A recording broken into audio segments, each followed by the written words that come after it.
September 20 പമ്പയിൽ നടക്കുന്ന അയ്യപ്പ സംഗമത്തെക്കുറിച്ച് പല കോണുകളിൽ നിന്നും വിവിധങ്ങളായിട്ടുള്ള അഭിപ്രായങ്ങൾ ഉയർന്നു വരികയാണ്. സിപിഎമ്മിന്റെ സംസ്ഥാന സെക്രട്ടറി ശ്രീ എം.വി. ഗോവിന്ദൻ ഇന്നലെ അതേക്കുറിച്ച് നടത്തിയ അഭിപ്രായ പ്രകടനം ഭക്തജനങ്ങളെ അങ്ങേയറ്റം വേദനിപ്പിക്കുന്നതാണ്. അദ്ദേഹം പറഞ്ഞു, അയ്യപ്പ സംഗമത്തിൽ പലരെയും ക്ഷണിക്കും, പങ്കെടുപ്പിക്കും. വർഗീയ പ്രസ്ഥാനങ്ങളെ പങ്കെടുപ്പിക്കില്ല. ആര് പങ്കെടുക്കണം, ആര് പങ്കെടുക്കില്ല എന്ന് തീരുമാനിക്കാനുള്ള അധികാരം അയ്യപ്പ സംഗമം സംബന്ധിച്ച് എം.വി. ഗോവിന്ദൻ ആരാണ് കൊടുത്തത് എന്നറിയാൻ ആഗ്രഹമുണ്ട്. അപ്പം അധികാരം അങ്ങനെ ആരെങ്കിലും കൊടുക്കേണ്ട കാര്യമില്ല. കാരണം ഇത് സർക്കാർ നടത്തുന്നതാണ് എന്നാണ് ഇതുവരെ വിചാരിച്ചിരുന്നത്. കാരണം മന്ത്രി വാസവനായിരുന്നു ഇത്രയും നാളും അയ്യപ്പ സംഗമത്തെപ്പറ്റി പറഞ്ഞിരുന്നു. ഒരു മതേതര സർക്കാരിന്റെ എല്ലാ മതസ്ഥരുടെയും മന്ത്രി എന്നുള്ള നിലയ്ക്ക് പ്രവർത്തിക്കേണ്ട മന്ത്രിസഭാംഗം അയ്യപ്പ സംഗമത്തെക്കുറിച്ച്, ഭക്തജനങ്ങളെ വിളിച്ചുകൂട്ടുന്നതിനെക്കുറിച്ച് ജനങ്ങളോട് സംസാരിക്കുക എന്ന് പറഞ്ഞാൽ അത് ഭരണഘടനാ ലംഘനമാണ്. അത് മതേതര സങ്കല്പത്തിനും വിരുദ്ധമാണ്. അപ്പം ഇത്രയും നാളും വിചാരിച്ചത് ദേവസ്വം മന്ത്രിയായി വിളിച്ചുകൂട്ടുന്നതെന്നാണ്. ഇപ്പോഴാണ് മനസ്സിലായി ഇത് സിപിഎമ്മിന്റെ സംസ്ഥാന സെക്രട്ടറി പറഞ്ഞപ്പോൾ ഇത് സിപിഎം വിളിച്ചുകൂട്ടുന്നതാണെന്ന് ഇപ്പോഴാണ് മനസ്സിലായത്. ഇത്രയും നാളും സെക്രട്ടേറിയറ്റിൽ നിന്നായിരുന്നു ഇത് സംബന്ധിച്ചുള്ള തീരുമാനങ്ങളും കരുനീക്കങ്ങളും നടന്നത് എന്ന് വിചാരിച്ചു. അതല്ല, AKG സെന്ററിൽ നിന്നാണെന്ന് ഇപ്പോൾ ബോധ്യപ്പെട്ടു. അയ്യപ്പ സംഗമം എങ്ങനെ നടക്കണം, ആരെയൊക്കെ ക്ഷണിക്കണമെന്ന് തീരുമാനിക്കാൻ സിപിഎം തയ്യാറാകുന്നത് അപകടകരമായ ഒരു നീക്കമാണ്. ക്ഷേത്രഭരണം സ്വതന്ത്രമാവണം.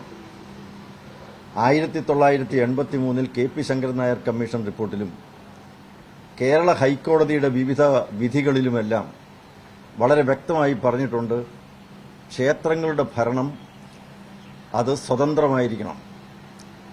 അത് ഭക്തജനങ്ങളുടെ താൽപര്യ സംരക്ഷണത്തിന് രാഷ്ട്രീയ വിമുക്തമായിരിക്കണം. സർക്കാരിന്റെ ഇടപെടലുകൾ അവിടുത്തെ ദൈനംദിന ഭരണനിർവഹണത്തിൽ ഉണ്ടാകാൻ പാടില്ല. ഇതെല്ലാം വളരെ വ്യക്തമാണ്. ഇവിടെ അയ്യപ്പ സംഗമം നടത്തുന്നു, സർക്കാർ മുന്നിട്ടിറങ്ങി, മുഖ്യമന്ത്രി ഉദ്ഘാടനം ചെയ്യുന്നു. ആ മുഖ്യമന്ത്രിക്ക് അയ്യപ്പനിൽ വിശ്വാസമുണ്ടോ? വാസവന് വിശ്വാസമുണ്ടോ? ദൈവനാമത്തിൽ സത്യപ്രതിജ്ഞ ചെയ്യാൻ പോലും മടിയുള്ള ഇവരെല്ലാവരും ഇപ്പോൾ അയ്യപ്പ സംഗമത്തിന് ഇറങ്ങി പുറപ്പെടുമ്പോൾ സാധാരണ ഭക്തജനങ്ങൾക്ക് ചില സംശയങ്ങൾ ഉണ്ടാകും. അത് സ്വാഭാവികമാണ്. മാത്രവുമല്ല, ഇത് ഒരു വലിയ മേള നടത്തുകയാണ്. ദുബായ് മേള എന്നൊക്കെ പറയുന്നത് പോലെ വലിയൊരു വ്യാപാര പ്രദർശനം എന്നൊക്കെ പറയുന്നത് പോലെ, എക്സ്പോ നടത്തുന്നത് പോലെ ഒക്കെയുള്ള വാണിജ്യ താൽപര്യത്തോടു കൂടി നടത്തുന്ന ഒരു സംഭവമായി ഇത് മാറിയിരിക്കുകയാണ്. ലോക കേരള സഭ എല്ലാവർക്കും ഒരു ക്ഷണക്കത്തയച്ചിരിക്കുകയാണ്. ലോക കേരള സഭയ്ക്ക് ശബരിമലയായിട്ട് എന്ത് ബന്ധം? അയ്യപ്പ സംഘമായിട്ട് എന്താ വൈകാരികമായോ വിശ്വാസപരമായോ എന്തെങ്കിലും ബന്ധമുണ്ടോ? ഇല്ല. ഇനി ആ ഇൻവിറ്റേഷൻ ലോക കേരള സഭ അയച്ചത് കേരള ഗവൺമെന്റിന്റെ മുദ്രയോടുകൂടിയാണ്. ഇത് കേരള ഗവൺമെന്റിന്റെ ഔദ്യോഗികമായിട്ടുള്ള എംബ്ലമാണ്, ലോഗോയാണ്. ഇത് വെച്ചുള്ള ലെറ്റർ ഹെഡിൽ ലോക കേരള സഭ എല്ലാവർക്കും ഇൻവിറ്റേഷൻ അയച്ചിരിക്കുകയാണ്. We extend a heartfelt invitation. അതോടൊപ്പം തന്നെ അവർ പറയുന്നു, we also encourage you to share this information among devotees in your respective countries irrespective of religion and those wishing to take part in the conclave, including Lok Kerala Sabha members and their nominees, are required to share their details. അതിന്റെ ഒരു email ഐഡിയും കൊടുത്തിരിക്കുകയാണ്. അത് email ID Ayyappa സംഗമത്തിന്റെ email ഐഡിയാണ്. അയ്യപ്പ സംഗമത്തിന്റെ email ID Sabarimala online എന്ന് പറയുന്ന ഒരു സൈറ്റിലൂടെ കൊടുത്തിരിക്കുകയാണ്. ഈ ലോക കേരള സഭയ്ക്ക് എന്താണ് ഇതുമായിട്ടുള്ള ബന്ധം? അതും സർക്കാരിന്റെ ഔദ്യോഗിക എംബ്ലം ഉപയോഗിച്ച് ഒരു ഇൻവിറ്റേഷൻ കൊടുക്കാൻ അവർക്ക് എന്ത് അധികാരം? ഇതെല്ലാം ഈ ക്ഷേത്രത്തെ ഒരു വാണിജ്യ കേന്ദ്രമാക്കുകയാണ്. വ്യാവസായിക വാണിജ്യ താൽപര്യങ്ങൾ, കച്ചവട താൽപര്യങ്ങളാണ് ഇതിന്റെ പിന്നിൽ. ഇനി മറ്റൊന്ന്, ദേവസ്വം ബോർഡ് മറ്റൊരു തീരുമാനവും കൂടി എടുത്തിരിക്കുകയാണ്. പ്രിവിലേജ് കാർഡ് അടിച്ചിറക്കാൻ പോവുകയാണ്. അതായത് 10 ലക്ഷം രൂപ മുതൽ കൂടുതൽ നൽകുന്നവർക്ക് അവിടെ അന്നദാനത്തിനുള്ള അവസരമുണ്ട്. അതിന്റെ ചുമതല വഹിക്കാം, അതിന്റെ വരുന്ന ചെലവ് വഹിക്കാം. അതോടൊപ്പം തന്നെ 10 വർഷക്കാലം അതിന്റെ കാലാവധി, 10 വർഷക്കാലം അവർക്ക് വന്ന് എത്ര പേർക്ക് വേണമെങ്കിലും അവിടെ ദർശനം നടത്താം. ഇനി 10 ലക്ഷം കൂടുതൽ കൊടുത്താലോ 20 ലക്ഷം രൂപയുള്ളവർക്ക് ബ്രോൺസ് കാർഡ് കൊടുക്കും.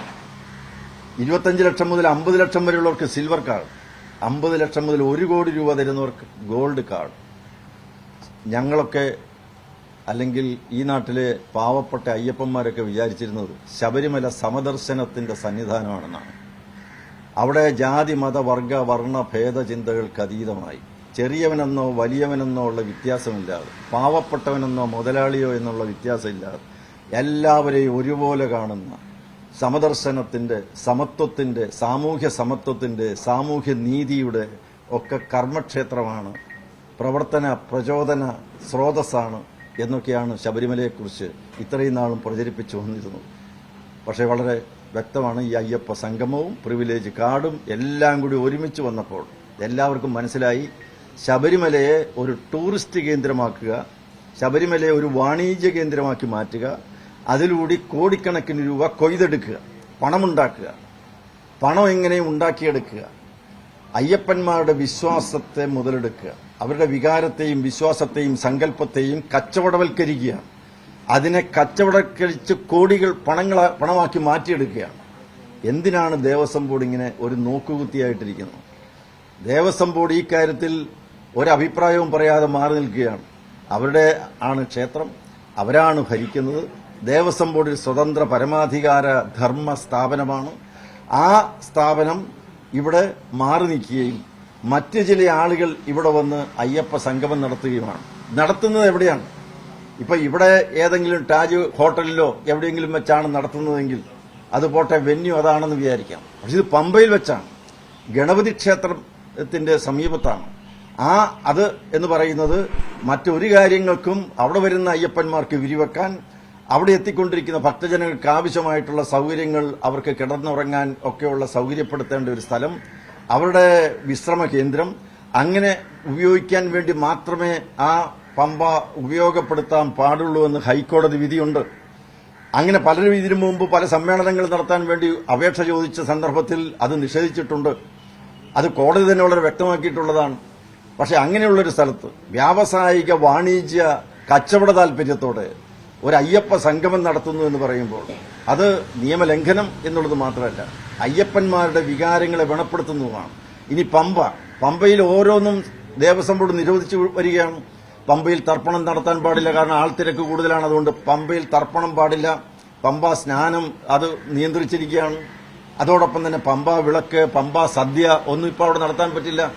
അതൊക്കെ ആചാരവുമായി ബന്ധപ്പെട്ട കാര്യമാണ്. അപ്പോൾ ആചാരവുമായി പമ്പയിൽ നടത്തിക്കൊണ്ടിരിക്കുന്ന ഭക്തജനങ്ങൾ, അയ്യപ്പന്മാർ കാലാകാലങ്ങളായി നടത്തിക്കൊണ്ടിരിക്കുന്ന എല്ലാ ചടങ്ങുകളും നിരോധിക്കുകയും അതൊന്നും അവിടെ ചെയ്യാൻ പാടില്ല എന്ന് പറയുകയും അവിടെ കയറി ഒരു കച്ചവട താൽപര്യത്തോടുകൂടി ഒരു അയ്യപ്പ സംഗമം എന്നുള്ള പേരിൽ ഒരു മഹാമേള സംഘടിപ്പിക്കാൻ ശ്രമിക്കുകയും ചെയ്താൽ അതിനെ വെച്ചു പൊറുപ്പിക്കാൻ ഏതായിരുന്നാലും അയ്യപ്പന്മാർ തയ്യാറാവുകയില്ല.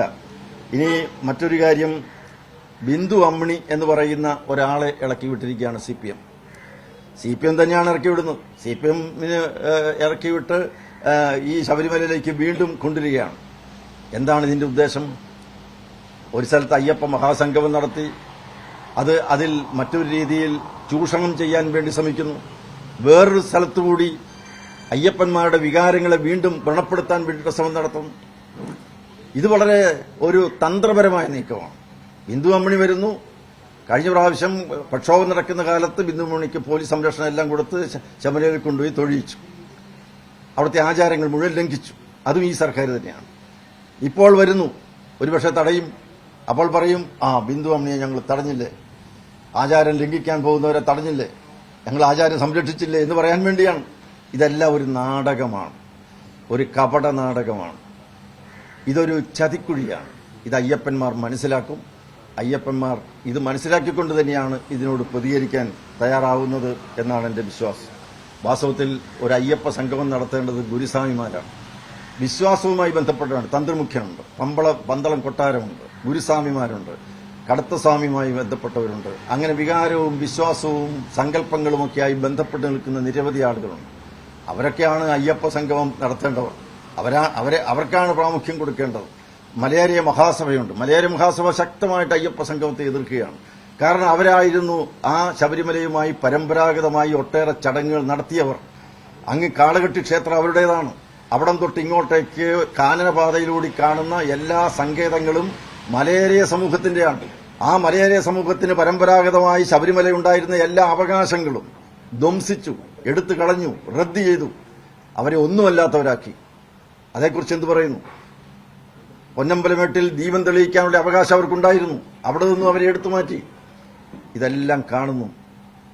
അങ്ങനെ സകലവിധ ആചാരങ്ങളും വിശ്വാസങ്ങളും സങ്കല്പങ്ങളും ഒക്കെ ധ്വംസിച്ചവർക്ക് എന്ത് അയ്യപ്പ സംഗമം നടത്താനാണ് ധാർമ്മികമായ അവകാശം എന്ന ചോദ്യം അവശേഷിക്കുകയാണ്.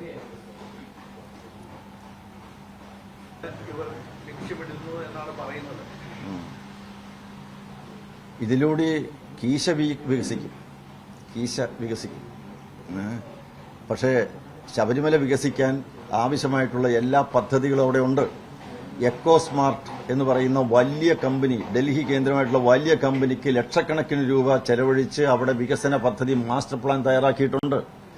ആ മാസ്റ്റർ പ്ലാൻ നടപ്പിലാക്കാൻ വേണ്ടി ഒരു പ്രത്യേകമായിട്ടുള്ള കമ്മിറ്റിയുണ്ട്. ആ കമ്മിറ്റിയുടെ ചെയർമാൻ ഒരു ജസ്റ്റിസാണ്. അവിടെ എല്ലാ സംവിധാനവും ഉണ്ട്. അവർക്ക് പണം പിരിക്കാൻ ആവശ്യമായിട്ടുള്ള ഒരു രജിസ്റ്റേർഡ് ട്രസ്റ്റ് ഉണ്ട്. അവരൊന്നും അല്ലല്ലോ ഇത് നടത്തുന്നത്. അവർക്കൊന്നും ഇതുമായിട്ട് ബന്ധമില്ലല്ലോ. ഇത് നടത്തുന്ന വേറെ ആൾക്കാരല്ല. ലോക കേരള സഭ, വലിയ വലിയ മുതലാളിമാരും കോർപ്പറേറ്റ് കമ്പനികളും എല്ലാവരും വിളിക്കുകയല്ലേ. അവരൊരു മേള നടത്തുകയാണ്. അവർ ലേലം വിളി നടത്തുകയാണ്. ലേലം വിളിക്കുകയാണ്. നിങ്ങൾക്ക് 1 കോടി രൂപ തരാനുണ്ടോ? നിങ്ങൾക്ക് 10 ലക്ഷം രൂപ തരാനുണ്ടോ? എന്താ ഈ ശബരിമലയെക്കുറിച്ചൊക്കെ ഇവരുടെ സംഗതി? ഇത് ധർമ്മശാസ്ത്രമാണ്. ശബരിമല ധർമ്മശാസ്ത്രമാണ്. അവിടെ ചെറിയവനും വലിയവനും ഒന്നുമില്ല. എല്ലാവരും ക്യൂ നിന്ന് തന്നെ തൊഴണം. ഞാനൊക്കെ ശബരിമല ക്ഷേത്രത്തിൽ പോകുന്ന ക്യൂ നിന്നിട്ട് തന്നെയാണ്. എനിക്കത് പറയാനുള്ള അവകാശമാണ്. ഞാൻ ഗവർണറായിരുന്നപ്പോഴും ഞാൻ ക്യൂ നിന്നവനാണ്. പക്ഷെ ഇന്നെന്താ അവിടെ സ്ഥിതി? അവിടെ പണം കൊടുക്കുന്നവന് 5 ദിവസം 10 ലക്ഷം രൂപ കൊടുക്കാമെങ്കിൽ അവർക്ക് 5 ദിവസം അവിടെ താമസിക്കാം, 5 ദിവസം പോയി ദർശനം നടത്താം. ഇതെന്തൊരു കളിയാ? ഇതെന്തൊരു കാലമായത്? ഈ ശബരിമല ഇനി മറ്റ് പാവങ്ങൾക്കാർക്കും പോകണ്ടായോ? മലയേറിയ സമൂഹത്തെ, ആദിവാസി സമൂഹത്തെ മുഴുവൻ ആചാരവിശ്വാസങ്ങളിൽ നിന്നും വലിച്ചെറിഞ്ഞു. ഇനി പാവങ്ങൾക്ക് തൊഴാനും പറ്റിയല്ല. ഇപ്പൊ ഞാൻ 1000 പേര് 10 ലക്ഷം രൂപ വെച്ച് കൊടുത്തു കഴിഞ്ഞാൽ 1000 പേർക്ക് തൊഴുതിട്ടല്ലേ ബാക്കിയുള്ളവർ തൊഴാൻ പറ്റും. ഇനി 1 കോടി രൂപ ഈ പറയുന്ന ഈ തുകകളെല്ലാം കൊടുക്കുന്ന ഒരു 10,000 പേര് ഒരു ദിവസം വന്നെന്നിരിക്കട്ടെ. ആ 10,000 പേർക്ക് ദർശനം കൊടുത്തെങ്കിലല്ലേ ബാക്കിയുള്ളവർക്ക് തൊഴാൻ പറ്റുള്ളൂ. അപ്പോ അയ്യപ്പൻ ആരുടേതാണ്? അയ്യപ്പൻ പാവപ്പെട്ട ജനങ്ങളുടെ ഇടയിൽ അവരെ സംഘടിപ്പിച്ച് ഇവിടുത്തെ രാക്ഷസീയ ആസുരിക ശക്തികൾക്കെതിരെ യുദ്ധം ചെയ്തയാളാണ്. പാവങ്ങളെ, വനവാസി സഹോദരങ്ങളെയാണ് സംഘടിപ്പിച്ചത്. ഈ ശബരിമല പൂങ്കാവനത്തിൽ ഇന്ന് കാണുന്ന ഈ വനവാസികൾ അവരെയാണ് സംഘടിപ്പിച്ചത്. ശബരിയുടെ പേരിലാണ് ശബരിമല. ശബരി മാതാവ് ഒരു പാവപ്പെട്ട ഒരു വനവാസി അമ്മയാണ്, ആദിവാസി അമ്മയാണ്. ആ അമ്മയുടെ പേരിലാണ് ശബരിമല. അവിടെയാണ് ഈ തോന്നിയാസം കാണിക്കുന്നത്. അവിടെയാണ് ഈ പണക്കാർക്ക് മാത്രമേ ദർശനം കൊടുക്കൂ എന്ന് പറയുന്നത്, കോടികൾ മുടക്കുന്നവർക്ക് മുൻഗണന എന്ന് പറയുന്നത്.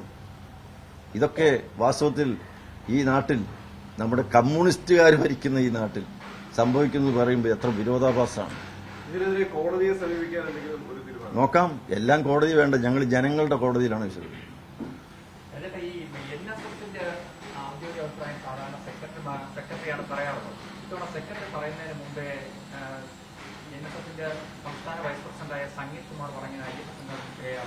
അല്ല, എനിക്ക് അദ്ദേഹത്തോട് ഞാൻ ഈ പറഞ്ഞ കാര്യങ്ങൾ, അയ്യപ്പ സംഗമത്തിനെതിരെ അയ്യപ്പന്മാരിലുണ്ടായിരിക്കുന്ന വികാരങ്ങളെ മാനിക്കണം എന്ന് മാത്രമേ എനിക്ക് അദ്ദേഹത്തോട് അഭ്യർത്ഥിക്കാനുള്ളൂ. അതെ, അയ്യപ്പ വികാരത്തെ മാനിക്കണം. നിരവധി കരയോഗം പ്രസിഡന്റുമാരുടെ മക്കളും പ്രസിഡന്റുമാരും ഒക്കെ കേസുകളിൽ കുടുങ്ങി ഇന്നും കോടതി കയറി ഇറങ്ങിക്കൊണ്ടിരിക്കുകയാണ്. ആയിരക്കണക്കിന് ആളുകൾ കോടതിയിൽ ഇന്ന് കേസിൽ കുടുങ്ങിക്കിടക്കുകയാണ്.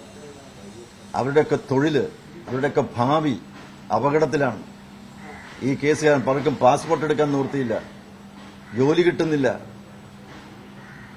അതുകൊണ്ട് ഇങ്ങനെ ഒരു സ്ഥിതിവിശേഷം നിലനിൽക്കുമ്പോൾ ഈ അയ്യപ്പ സംഗമം നടത്തുന്നതിനോട് എന്ത് നിലപാട് സ്വീകരിക്കണം എന്ന് അവർ തന്നെ തീരുമാനിക്കട്ടെ. വിശ്വാസത്തെ വ്രണപ്പെടുത്തില്ല എന്നുകൂടി അവർ പറയുന്നുണ്ട്. വിശ്വാസം ഇല്ലാത്തവർക്ക് എന്താ അത് പറയാതിരിക്കാൻ? വിശ്വാസത്തെ വ്രണപ്പെടുന്നില്ല എന്താ പറയുന്നത്? ഇതൊക്കെ പോരെ, ഞാനീ പറഞ്ഞ കാര്യങ്ങളൊക്കെ പോരെ വിശ്വാസത്തെ വ്രണപ്പെടുന്ന കാര്യം. 1 കോടി രൂപ തരുന്നവർക്ക് മുൻഗണന എന്ന് പറഞ്ഞു കഴിഞ്ഞാൽ അത് പാവപ്പെട്ട അയ്യപ്പന്മാരുടെ ആരാധനയ്ക്കുള്ള അവകാശത്തെയാണ് ചോദ്യം ചെയ്യുന്നത്. അവർക്ക് അവരുടെ ആരാധന നടത്താൻ, ക്ഷേത്രത്തിൽ വന്ന് ഒരു ദർശനം നടത്താനുള്ള അവരുടെ ഭരണഘടനാദത്തമായ അവകാശമാണ് ചോദ്യം ചെയ്യുന്നത്.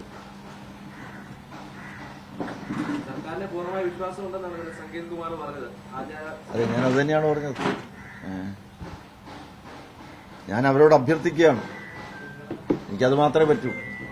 അവരോട് എതിർക്കാനോ അവരെ വിമർശിക്കാനോ ഞാൻ ആളല്ല. അവരും ഇതിന്റെ ഒരു ഭാഗമാകണം. ഈ ഒരു ഭക്തജനങ്ങളോടൊപ്പം നിൽക്കണം. ഭക്തജനങ്ങളുടെ വികാരങ്ങളും ഒക്കെ അവർ മാനിക്കണം. ഈ അയ്യപ്പ സംഗമത്തിനെതിരെ ഉയർന്നു വന്നിരിക്കുന്ന വിശ്വാസികളുടെ ഒരു ഈ അഭിപ്രായ പ്രകടനത്തോട് അവർ യോജിച്ചു നിൽക്കണം.